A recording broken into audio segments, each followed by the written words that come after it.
अस्सलाम वालेकुम everyone, welcome back to my channel. अगर आप लोग नए हैं मेरे चैनल पे तो सब्सक्राइब करना मत भूलिएगा। तो सबसे पहले सुबह उठकर मैं ऑयल डिफ्यूज़र ऑन करती हूँ और इसमें लेवेंडर एसेंशियल ऑयल मैं यूज़ करूँगी। Essential oil has lot of benefits और सबसे इम्पोर्टेंट बात यह है कि इट्स सेफ़ टू यूज़।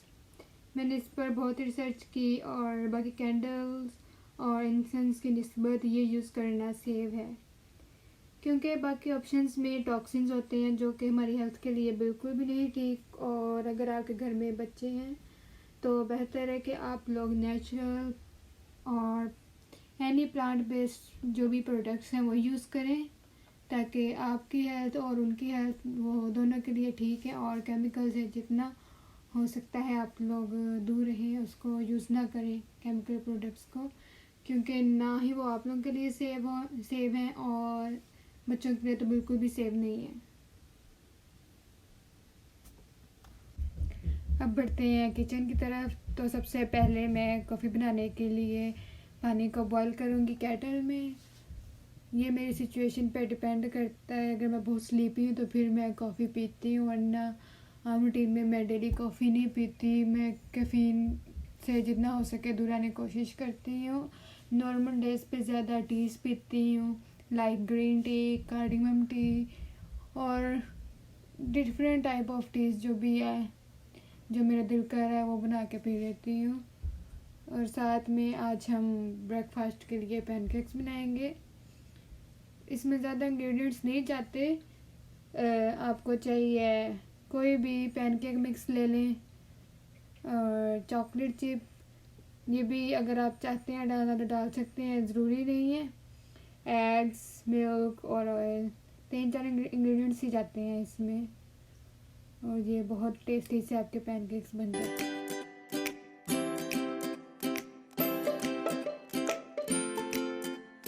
कोई स्पेशल रेसिपी नहीं है पैनकेक बनाने की, ये बॉक्स पे रेसिपी राइट की है उन्होंने, मैं इसी को फॉलो कर रही हूँ। इसी को देखते हुए मैं बनाऊँगी पैनकेक्स।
कॉफ़ी बनाने के लिए मैंने जो पानी बॉईल किया था वो रेडी है। तो उस कॉफ़ी बनाने के लिए मैं फ्रेंच प्रेस यूज़ करूँगी। मैंने कोलंबियन कॉफ़ी यूज़ की है और अंदर शुगर डाली है क्योंकि मुझे स्ट्रॉन्ग कॉफ़ी पसंद नहीं है। और उसके बाद बॉयल पानी डाल के उसको प्रेस करना है और हमारी कॉफ़ी रेडी है। तो इसके अंदर अब क्रीमर जाएगा। क्रीमर के लिए मैं इंटरनेशनल डिलाइट यूज़ कर रही हूँ कैरामल फ्लेवर में। वैसे मुझे ये कोई इतना ख़ास नहीं लगा, मैंने फ़र्स्ट टाइम यूज़ किया है, वरना ऑल द टाइम मैं वनीला यूज़ करती हूँ। मैं कोई चेंज चाह रही थी, लेकिन मुझे ये कैरामल इतना पसंद नहीं आया। I think vanilla next time buy करूँगी। हमारा नाश्ता रेडी है, उसको खाएंगे पिएंगे और एंजॉय करेंगे।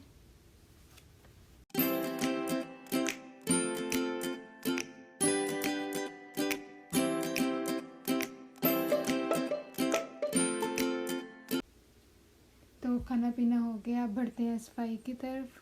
तो पहले जो क्लीन डिशेज़ हैं मैं वो उठा के साइड पे रख लूँगी उनको उनकी जगह पे, और उसके बाद जो भी वॉश करने वाली डिशेज़ हैं उनको वॉश करूँगी जो कि मैंने नाश्ते में यूज़ की।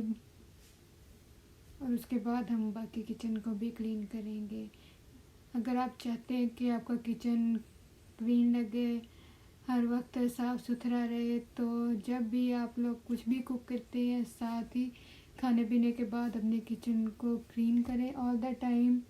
मैं जब भी कुक करूं, ब्रेकफास्ट हो, लंच हो, डिनर हो, तो उसके बाद मैं लाजमी आई मेक श्योर कि मैं सारा कुछ क्लीन करूं। और क्लीन करके ही मुझे सेटिस्फेक्शन होती है। अगर कुछ भी पड़ा रह जाए कभी कभार तो मुझे अच्छा नहीं लगता। वैसे ऑल द टाइम मैं उसे क्लीन करके फिर ही सोती हूँ रात को, ताकि नेक्स्ट डे जब मैं उठूँ और किचन में जाऊँ मुझे अच्छा फील होता है साफ़ सुथरा किचन देख के।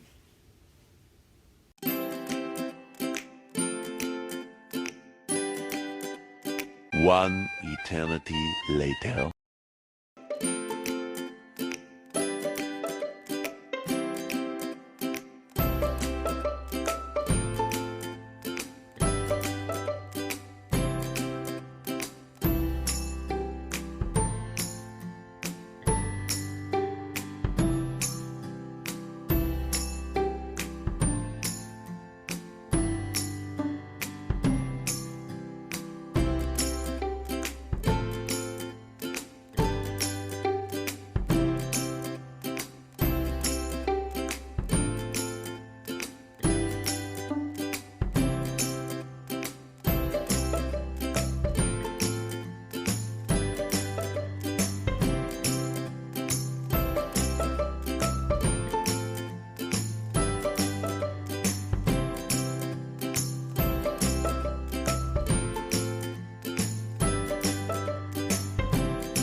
अभी हम लोग बाहर आए हैं, आज जुम्मा है और इस्लाम जुम्मा पढ़ने गए हैं। मैं उनका वेट कर रही हूँ और मैं सफूरा के साथ कार में हूँ। तो सारे घर के काम ख़त्म कर के हम लोग अभी फ्री हुए हैं। सारे घर के काम कुम ख़त्म कर के उसके बाद मैंने सफूरा को उसका खाना खिलाया, उसको बैठ दिया, फिर वो थोड़ी देर के लिए सो गई और फिर मैं रेडी होगी। तो हम लोग अभी घर से बाहर निकले और लेट्स सी के क्या प्रोग्राम बनता है आज का, कहाँ जाते हैं। अभी हम लोग एक जगह पे एग्री नहीं कर रहे, तो लेट्स सी के वेयर द डे टेक्स अस।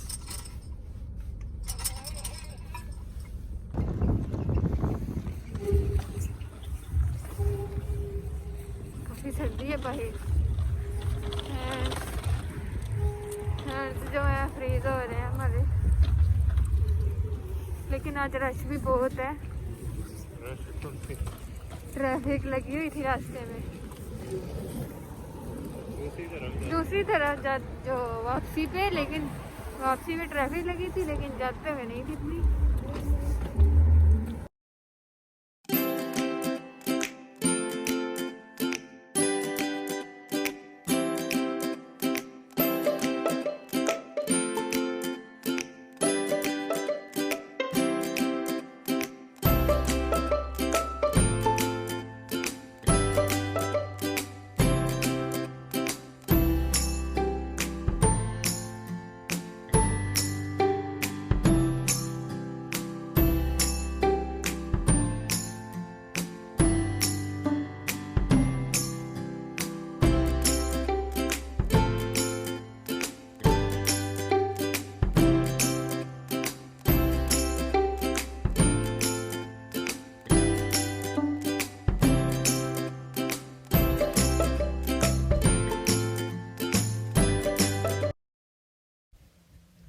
तो हम लोग फ्ली मार्केट गए थे, वहाँ से मैंने ये चॉपर नाइफ बाई की है। बहुत सारी जापानीज़ और चाइनीज़ वीडियो में मैंने देखा है कि वो लोग ये नाइफ़ यूज़ करते हैं कोई भी वेजीज मीट कट करने के लिए। तो मैंने बस उनसे इंस्पायर होकर ये बाई की है, और लेट्स सी कि ये कैसे वर्क करती है। अगर ये शार्प ना हो तो फिर इसको मैं शार्प कर लूँगी इलेक्ट्रिक शार्पर से, या फिर अगर मैनुअल भी जो मिलता है उससे भी आप इसे शार्प कर सकते हैं।